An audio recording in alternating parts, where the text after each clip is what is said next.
ചില ആളുകൾ തെറ്റിദ്ധരിച്ചതുപോലെ മസ്ഊദ് സഖാഫി ഉസ്താദ് ആയാലും ഈ സാധുവായ നൗഫൽ സഖാഫി ആയാലും ഞങ്ങൾ ആരും വഅദ് പറഞ്ഞിട്ട് ഇവിടെ ഒന്നും സമ്പാദിച്ചിട്ടില്ല.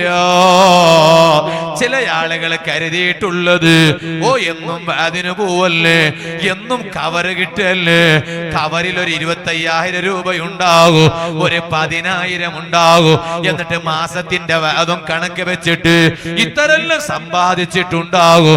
കുറെ സ്ഥലത്ത് ഇൻവെസ്റ്റ്മെന്റ് ഉണ്ടാകും, കുറെ പക്കല്ല എടുത്തു വെച്ചിട്ടുണ്ടാകും എന്നൊക്കെ കരുതിപ്പോയവരുണ്ട്. അവൻ യവനായാലും അല്ലാഹ് അവനെ പൊറുത്തു കൊടുക്കട്ടെ. ഇവിടുന്ന് പറയട്ടെ, മഹാന്മാരെ ദർബാറെന്ന് പറയുന്നത് അത്രയും ഉറപ്പില്ലാതെ പറയില്ലല്ലോ.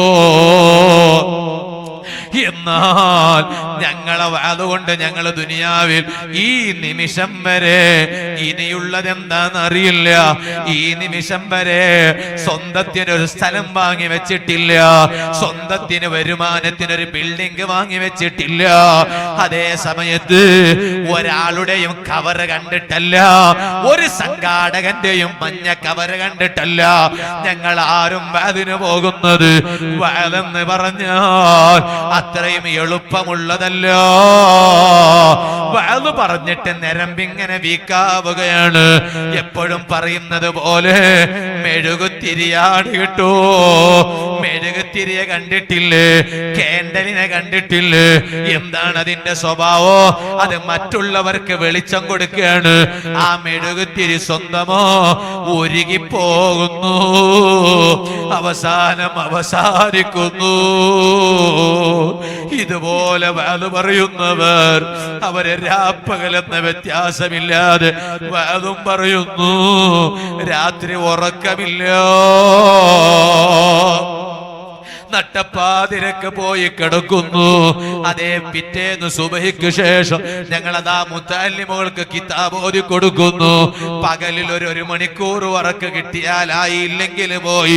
എന്നിട്ട് അടുത്ത വഅദിന് വരുന്നു.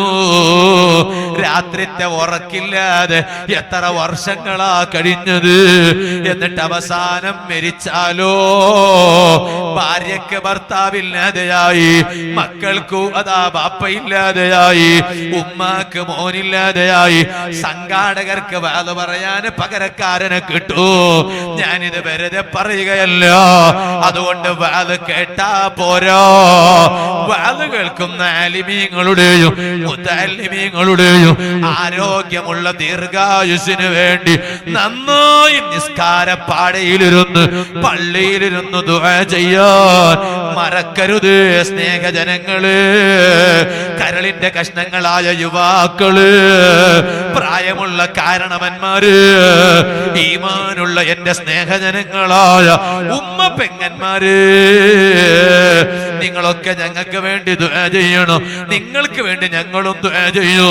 അർഹമുർ റഹീമീനായ അല്ലാഹ്, സാധുക്കളായ ഞങ്ങൾക്കെല്ലാം നിന്റെ പൊരുത്തത്തിലായി നല്ല ആരോഗ്യമുള്ള ദീർഘായുസ് നൽകണേ അല്ലാഹ്.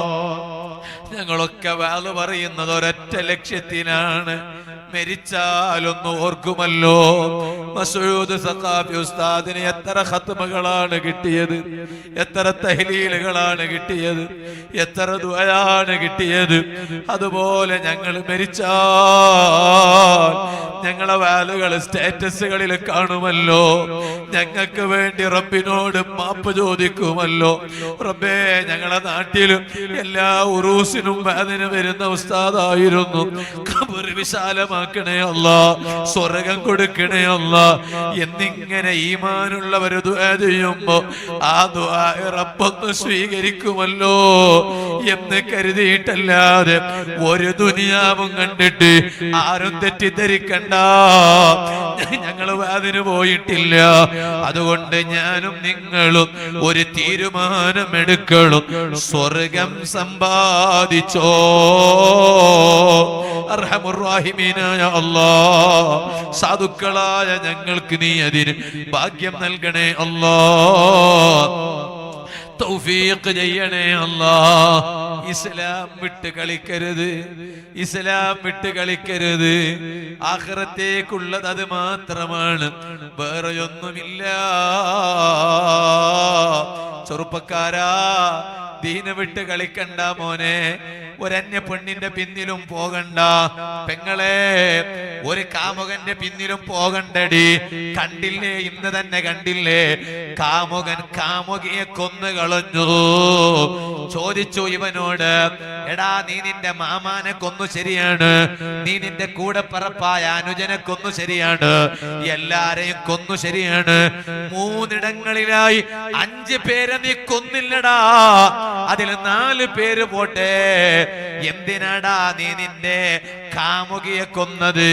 ഉളുപ്പില്ലാതെ മറുപടി പറഞ്ഞില്ലേ, ഞാനും വിഷം കഴിച്ചിട്ട് മരിക്കൂ, എന്നിട്ടോ ഞാൻ മരിച്ചാൽ ഓള് വഴിയാധാരമാകാൻ പാടില്ലല്ലോ, അവൾക്ക് ജീവനില്ലാതെയാകാൻ പാടില്ലല്ലോ എന്ന് കരുതിയിട്ട് കൊന്നുകളഞ്ഞതാണെന്ന് കാമുകന്മാര് പറയുന്ന കാലമാണെങ്കിൽ ചോദിക്കട്ടെ, ഈമാനുള്ള പെങ്ങള്, ഏത് കാമുകന്റെ പിന്നിലാണടി ധൈര്യത്തോടെ നിനക്ക് പോയിട്ട് നിൽക്കാൻ കഴിയുന്നത്? അതുകൊണ്ട് ഉമ്മാക്ക് പകരം ഒരാളുമില്ല, പാപ്പാക്ക് പകരം ഒരാളുമില്ല, കൂടപ്പറപ്പുകാർക്ക് പകരം ഒരാളുമില്ല. ഈ ബോധത്തോടെ മര്യാദക്ക് ജീവിച്ചോളണോ, അച്ചടക്കത്തോടെ ജീവിച്ചോളണോ? ജീവിതം വേണോ, ഞാൻ പറയണില്ല, അത് നിങ്ങൾക്ക് വിട്ടതാണ്. ഖബറിൽ രക്ഷപ്പെടണോന്ന് ഞാൻ പറയുന്നില്ല പെങ്ങളെ, അത് നിനക്ക് വിട്ടത്. വേണമെങ്കിൽ കിട്ടിക്കോട്ടെ, ഇല്ലെങ്കിൽ വേണ്ട. അതേ സമയത്ത് ദുനിയാവിൽ കുറച്ചു കാലം ജീവിക്കണമെന്ന് ആഗ്രഹമുണ്ടോ? ജീവനുണ്ടെങ്കിലല്ലേ ബാക്കി, പിന്നെ ഖബറും പിന്നെ മഹ്ശറും. ദുനിയാവിൽ കുറച്ചു കാലം ജീവിക്കണമെന്ന് ആഗ്രഹമുണ്ടോ? എന്നാൽ ഇതുപോലത്തെ കാമുകന്മാരെ പിന്നിൽ പോയി നിങ്ങളെ ജീവിതം കളയണ്ട.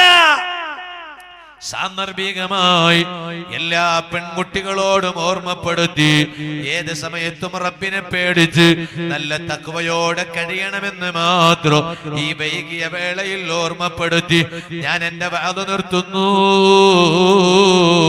അർഹമുർ റഹീമീനായ അല്ലാഹ്, നീ ഞങ്ങൾക്കതിന് തൗഫീഖ് ചെയ്യണേ അല്ലാഹ്. ഞങ്ങളെ ഈ സദസ്സ് ദുആക്ക് ഇജാബത്തുള്ള സദസ്സാക്കണേ അല്ലാഹ്. ഇൻഷാ അല്ലാഹ് ഒരു ഫാത്തിഹ ഓതി